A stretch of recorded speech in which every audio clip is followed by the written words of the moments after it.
Welcome to the show, Ronnie Swift Laurie. You are manager of Marland Music Management, founded in the memory of Peter Marland Jones. It was a chance encounter with him at Heathrow Airport, which led to a remarkable friendship between the two of you. As an actor, Peter himself was known for It Takes a Thief in 1968, Bonanza in 1959, and The File on Devlin in 1969 also.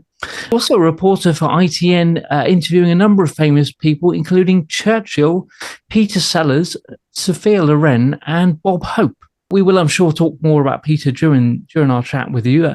Following Peter's death in 2005, you set up a non-profit organisation, Marland Music Management, which obviously you are the manager of, creating opportunities for musicians, encouraging people to follow their dreams. You've also worked with many charities such as Help for Heroes, Together for Freddie, and Lisa's Army. There's so much to talk with you about, Ronnie. It's so fantastic to have you on the show here with us. Well, bless you for inviting me. Thank you. Please do tell us more. Where do we start? So as I've said many times, it's hard to get through sometimes talking about Peter Marland, but he is the reason for everything I do. And yes, it was set up in his memory because I never want his name to be forgotten. He was a phenomenal man, great musician, loved life, loved people. And every gig that's been performed under the Marland umbrella has been in his honour and his memory ever since. So, yeah, my history goes back way before that, though, to the late 80s, 90s, when I was running a media-based chauffeur business. Which was primarily for record labels, TV companies, radio stations. So we did an awful lot with companies such as Virgin Records, under which there were many, many huge names, icons of the 80s and then into the 90s. So I was very fortunate to work with these people in sometimes a really indirect way, but sometimes more hands-on, driving them, being on hand, PA kind of role. Dry cleaning, making breakfast, but you know, these people were legends. They still are legends, and I feel very blessed and privileged to have been around at that time and just the opportunity to get into studios and Top of the Pops and places like that. So what a tough business. You should know, Skyler. Oh my God. You know what's beautiful is like you said, all the people we encounter, we meet. Absolutely. And everybody's after their own journey. Yeah. You know what I mean? And you get to watch it. I know. It's wonderful when because even when you watch somebody else, have some success at it, God bless them. You know what I mean? Absolutely. Anybody trying to reach to be something themselves or create something themselves, it's going to be a tough journey at first, but you're always at the starting line first. Now it's all about finishing first. Absolutely. But it was very surreal as well. Just, 1 minute you're hanging out with Boy George in a car or a studio or something, and the next minute you're in Sainsbury's shopping for something for dinner, and Boy George or Culture Club will come on the tannoy, singing Karma Chameleon or Victims or something, and it's kind of a pinch me thing. It's like, was I just with him a minute ago? But yeah, great times. Absolutely blessed to have been around people like that. Well, how'd your journey start? Well, in the music, I've loved music since I was a child. My grandmother, on my father's side, was a famous opera singer, and I think it's been in the DNA from there, for sure. And they were Welsh, so Wales is the place for singers, without a doubt. But music's always been in my blood, everything from Madonna to Mozart and everything in between. Wow, yeah. I mean, I've done all sorts of jobs, but anything related to music and making a difference. I did a lot of time working in care homes and supporting those with disabilities, and it was always the music that made the difference. So meeting Peter Marland, that was in the hands of the universe, and that took me back into it. So I'm hugely blessed and grateful for him. And I know he's here somewhere, even though he sadly passed away in 2005. But he lives on in here and here. And forever. forever. You know what I mean? Forever. The best part is, like, I could tell how much you love music and people in the music industry. I could tell. It's an energy unlike nothing else I've ever felt before, right? Just being around creative. It's a way of life. Yeah. Absolutely. Absolutely. And it's a universal language, as we both know. You can communicate with anyone, even if you don't speak in the same tongue. Yeah, it's a gift. It's beautiful because we do the same thing. We pass on blessings, right? Yeah, it's all about connections, isn't it? And just passing that baton backwards, forwards, just helping people get to where they want to be, bringing other people together that have never met or worked together before. And it's opportunities. And we're each given a gift throughout our life. And we can either hang on to that and be fiercely protective, or we can go, this is mine, but you can share, you know, and that's what I like to do. Some people are suspicious of that. They're, why would you do that? Why not? Is what I'd say. It's all about finding your soul purpose. Exactly. You have to dig deep and find out what do you really want to do? Because, you know, we're not here long. Very true. What make you happy and Very you can make a living at it. You know what I mean? That's the thing right there. But some people, it cracks me up when I see somebody in their 50s or 60s talking about, yeah, and I'm gonna go back to school. I'm like, what? What do you mean, go for what?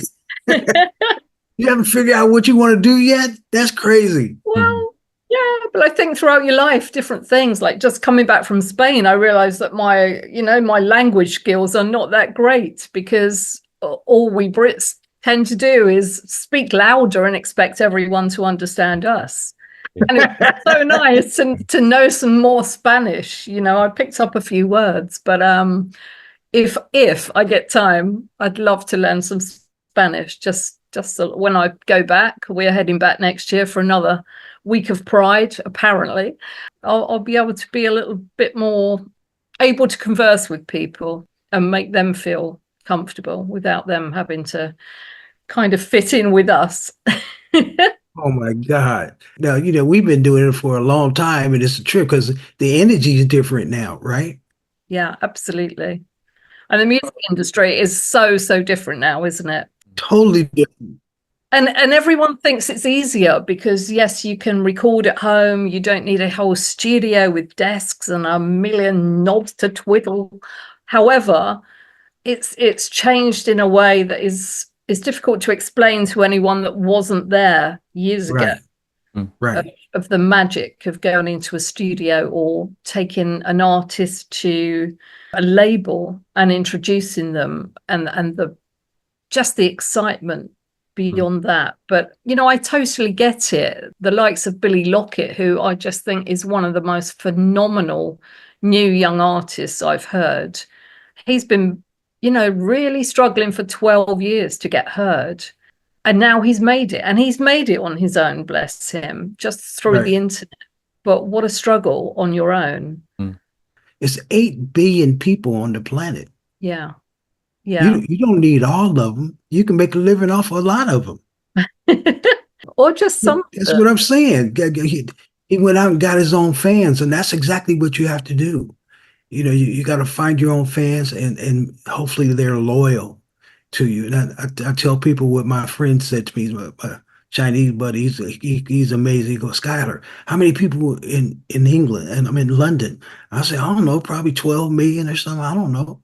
He goes, I tell you what, you don't need all of them. No, that would be quite a crowded phone book, wouldn't it? I'd never be off the phone. He said, if you get 100,000 of them to spend £10, that's $1 million.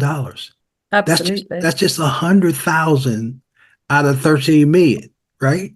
Of course. Now you can see what the record companies were making on musicians back then. I know. And now that's cold-blooded, you know. Spotify, isn't it? You know, that's another issue. No one's making any money. Tom? Well, I'm sure Skyler will testament to this. It's something he's mentioned. You are, let's face it, very much a dot connector of artists, and we've been blessed to have several artists on the show here, and people on the show that you yourself have brought to us. I just want to know, with regards to that and finding artists, and so what sort of challenges you faced finding those artists, or perhaps have they come to yourself, and how did you overcome any challenges that you faced? To be perfectly honest, in recent times, they've found me. And I always say this is the universe bringing people together. And it always fascinates me, the connections that come my way. And I just go with that. When I first decided to start Marland up, I happened to be in Cardiff, my father's home city, sitting in just an outdoor restaurant, and I heard a voice that was probably half a mile away, but really powerful. I tracked this voice down and approached him and signed him up. And, that worked well for a while. And then he did his own thing, which is fine. But the momentum gathered from there. It was quite incredible. One stage, I think I was up to about 40 different artists, and they were all gigging and all working for a huge amount of time. And then, of course, the pandemic hit, and where our diary was absolutely rammed with gigs, everything stopped. Yeah. The challenges are, I guess, you give your heart and soul to every single person, every artist, and you invest an awful lot of time, energy, and money. And then they decide they want something else, and off they go. And you're so invested in your heart, that it really hurts. It stings. And I've been through that a couple of times, but each time a door closes, another door opens. And I work with some amazing people, actors, film directors, as you know, musical theatre, producers and performers, as well as what is perceived to be the norm in the music industry of like singing and playing. There's a whole diverse sort of community out there of people that express their personalities through art and music. And you got to watch all of that. Got to watch all of that, got to be part of it. We've toured Spain, we've done festivals in Spain, all over the place, really. Just some magical moments. We did a charity single for a young lady called Jade, who sadly passed away. And the video of that never fails to make me smile. It's just wonderful. And I remember saying at the time, if this is the last thing I do, I'm happy. But of course, it's gone on far beyond that with Help for Heroes, guys that have come back from war and physically lost their limbs or lost their minds in many cases. And we've been part of that journey and just brought them back to life through music. And two of them now have gone on to be successful musicians, which is great. I'm really, really proud of them. So there's always challenges in every industry, but I love what I do. I absolutely love it. And I wouldn't have it any other way. I love what you just said, through music. Yeah. Through music. I love that. Yeah. Because it's not just music, it's just the whole family of it, and people that share with each other and all that kind of stuff. We don't have any money to give each other, so but you can drop those blessings down on people with a song. Absolutely. It's the best feeling in the world, to be honest. And when you're part of it and something that comes together and it's successful. I've just come back from Switzerland, where I was lucky enough to join Brad Henshaw in his production of Blues Brothers. And what a show that was. I was totally blown away. The work that had gone into that show, every theatre across Europe, 33 venues packed out every night, and people loving music and just being part of it, part of the show. It was wonderful. Mind you, I'm a little bit cross with Brad because unbeknown to me, I was completely set up. I was there, I thought, to be the manager and film from the front row. And then all of a sudden I'm involved in the show, which was unexpected, but I'll forgive him for that because it was great fun. Just some amazing magical days and nights. And you loving life like you a teenager, like, what, I'm going to this festival this week and I'm going over there. Like, wow. Well, Pride on Saturday in Ibiza with obviously Amric Channa, one of my artists, was performing there. He was headlining. I have seen sights I will never unsee, but it was magical. Yeah. Some very, very beautiful people, both in here and here, visually incredible. Loud energy for dance, right? Absolutely. Very much like the house party music. We were in a lovely sort of club, Mark Doyle's club, actually, Bam Cuckoo, it's called, in Ibiza. I think I've pronounced that right. Consecutive days there for pool parties. Denise Van Alten was there DJing. So that's a whole different vibe again. Yeah. But lovely, lovely people. It's all through music. And for me, it's all through Peter Marland, basically, and my grandmother, who's somewhere up there as well. So I know they're huge influences. You're carrying the torch beautifully. Thank you, my darling. As do you, every day. Thank you. Hey, Tom? What advice would you give somebody starting out if they wanted to start out? You take on all kinds of artists. Was there certain advice that you'd give a new artist that you perhaps would kind of steer them in a certain way? The question I'd ask is, how hungry are you for it? This is not a given. And especially with the younger generation, it's not X Factor. X Factor is a very manufactured, heavily edited platform, which is great for some, but a very, very tiny proportion of those wishing to become a musician or a singer or a performer of any sort. So I'd say never give up on your dreams. If you believe it, you can make it happen. We try to do our best. Obviously, I have a wonderful guy that I work with called Lee, who does a lot of my tech stuff because I'm a tech dinosaur. I'm old and, you ain't old. The mind doesn't keep up. The hard drive up here is completely full. So I rely on Lee to sort out the tech. He's wonderful in terms of studio time and booking artists in. We've got Jethro Sheeran in the studio tomorrow, cousin of Ed. What I look for in people is those that are going to give back at some point in the future themselves. And I can tell in an instant, 3 seconds in, and I know if they're a part of my tribe, if that makes sense. That's right. Yeah, that's right. And we're safe with that tribe. Yes. 98% of musicians are peaceful people.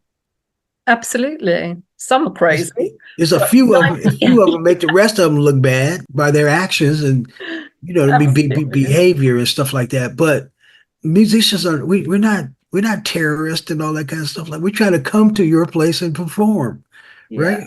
I think of my artists as cars that everyone had when we were kids. I don't know if you did, Skyler, but the ones you pull back and they kind of then propel themselves forward. Do you know the ones, Tom? The ones. Yeah.